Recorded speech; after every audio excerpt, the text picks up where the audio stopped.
يعلم ما بين أيديهم وما خلفهم ولا يحيطون به علما 110 তিনি তাদের আগের ও পরের সব কিছুই জানেন, কিন্তু তারা জ্ঞান দিয়ে তাকে বেষ্টন করতে পারবে না।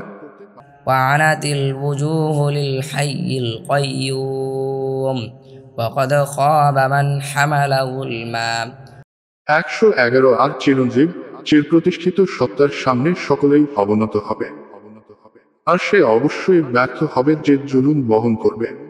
ومن يعمل من الصالحات وهو مؤمن فلا يخاف ظلما ولا هضما 112 এবং যে মুমিন অবস্থায় ভালো কাজ করবে সে কোনো জুলুম বা ক্ষতির আশঙ্কা করবে না।